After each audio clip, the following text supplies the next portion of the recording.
അതിഥി തൊഴിലാളികൾ നമ്മുടെ ശത്രുക്കളല്ല, അവർ നമ്മുടെ സാമ്പത്തിക, അവർ നാടിന്റെ നട്ടെല്ലായി മാറിക്കഴിഞ്ഞു. അവരെ നമ്മൾ സ്വീകരിക്കണം.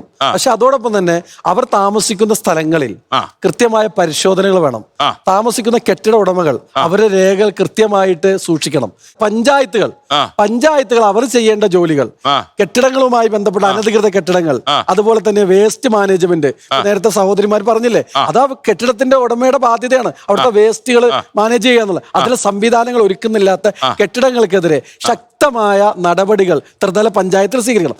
രണ്ടാമത്തെ കേസ് എക്സൈസ് വിഭാഗത്തെ ശക്തിപ്പെടുത്തണം. പ്രത്യേകിച്ച് പെരുമ്പാവൂർ വീക്കാണെന്ന് പറയാൻ 32 ആളുകളെ ഞാൻ നേരത്തെ കൈക്കൂലി സ്ഥലം മാറ്റി കേസ് പറഞ്ഞല്ലോ. ഞങ്ങൾ എക്സൈസ് കമ്മീഷണർക്ക് പരാതി കൊടുത്തു. പക്ഷെ എക്സൈസിനെതിരെ പരാതി കൊടുത്തെങ്കിലും ഞങ്ങളെ വിളിച്ച് അന്വേഷിച്ചു. പക്ഷെ അതിന് തുടർ നടപടികളൊന്നും मैंने इधर सुना है कि बाहर से आदमी लोग आके इधर बहुत खराब करते, ऐसा करते, हम लोग को भी इधर बहुत मुश्किल होता है. അവൾ പറയുന്നത് ഇപ്പൊ മൈഗ്രൻസ് ആയിട്ടുള്ള ആൾക്കാരെ കുറിച്ചാണ് ഇപ്പൊ കൂടുതലും അവർ പറയുന്നത്. പക്ഷെ ഈ പെൺകുട്ടികൾ അവർക്ക് ഇതുപോലെ തന്നെ ഒത്തിരി ബുദ്ധിമുട്ടുകളുണ്ട്. ബസ്സിൽ കയറുമ്പോഴും ഷോപ്പിൽ കയറുമ്പോഴും മലയാളികൾ അതിനകത്ത് വലിയ ഭാഷാ വ്യത്യാസമൊന്നുമില്ല. അങ്ങനെ അവർക്ക് ഒത്തിരി ബുദ്ധിമുട്ടുകളുണ്ട്. दुकान में जाने का टाइम में पैसे देने के लिए तो हाथ पकड़ के ऐसा खींचेगा. अगर ബസ്സിലാണെങ്കിലും ഷോപ്പിലാണെങ്കിലും ऐसा सब हमारे साथ भी होता है. मैं सिर्फ ओनली बंगाली नहीं करता है, मलयाली लोग भी करते हैं. हम लोग जो काम करता है कंपनी में डबल ड्यूटी हमको, ऐसा एक लड़की होके हम लोग डबल ड्यूटी वाला तो 24 आवर्स काम करना पड़ता है खड़ा होके. പീരിയഡ് होते हमसे काम कराता है उस टाइम. അപ്പൊ ഇദ്ദേഹത്തിനോടൊന്ന് പറഞ്ഞു കൊടുത്തേക്കണം, വീട്ടിൽ ചെന്നിട്ട് പറഞ്ഞു കൊടുത്താലും മതി.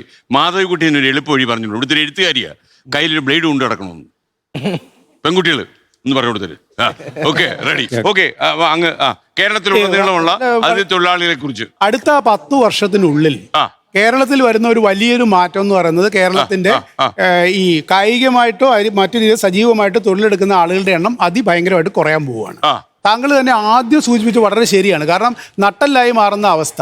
ഇങ്ങനെ ഒരു സാഹചര്യത്തില് ഇന്ത്യയിലെമ്പാടുമുള്ള പലതരത്തിലുള്ള നിർമ്മാണ പ്രവർത്തനങ്ങളും മറ്റു കാര്യങ്ങളുമായി ബന്ധപ്പെട്ടുകൊണ്ടുള്ള തൊഴിലാളികളുടെ വിഭജനം നടന്നുകൊണ്ടിരിക്കുന്ന സമയമാണ്. ബംഗാൾ പോലത്തെ സംസ്ഥാനങ്ങൾ കൂടുതൽ ആളുകളെ അങ്ങോട്ട് വരുത്താനുള്ള കാര്യങ്ങൾ ചെയ്യും.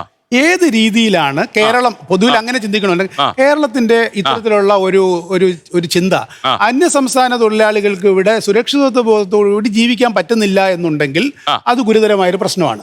രണ്ടാമത്തെ ഒരു കാര്യം, അന്യ സംസ്ഥാന തൊഴിലാളികളുമായിട്ട് ബന്ധപ്പെട്ടുകൊണ്ട് പല രാജ്യങ്ങളിൽ നടക്കുന്ന പോലെ തന്നെ അത് അവിടുത്തെ സമൂഹങ്ങൾക്ക് ഹിതകരമല്ലാത്ത രീതിയിൽ പ്രവർത്തിക്കുന്ന പ്രവണത ഇവിടെയുണ്ട്. അതിനെ നിയമപരമായിട്ട് നേരിടുവാനും ശക്തിപ്പെടുത്തുവാനുള്ള സംവിധാനമാണ് നമുക്ക് വേണ്ടത്. മൂന്നാമത്തെ ഒരു കാര്യം ഞാൻ പറയുന്നത്, സംസ്ഥാനങ്ങളിലെ പ്രത്യേക വ്യക്തികൾ തമ്മിലുള്ള ഇദ്ദേഹത്തെ പോലെയുള്ള ആളുകൾ പലതരത്തിലുള്ള ഒരു സിവിൽ സമൂഹത്തിന്റെ ആളുകൾ ഒത്തുചേർന്ന് സമാധാനപരമായ രീതിയിലുള്ള പരിഹാരങ്ങൾ ചെയ്യുകയായിരിക്കും ഇതിന് ഏറ്റവും വേണ്ടപ്പെട്ടൊരു കാര്യം. ലോകത്തെവിടെയായാലും ഏത് സമയത്തും 24 വാർത്തകളും ഓഗ്മെന്റഡ് റിയാലിറ്റി പാക്കേജുകളും എക്സ്പ്ലെയിനറുകളും വിശദമായി കാണാൻ ഞങ്ങളുടെ യൂട്യൂബ് ചാനൽ നിങ്ങൾക്ക് സബ്സ്ക്രൈബ് ചെയ്യാം.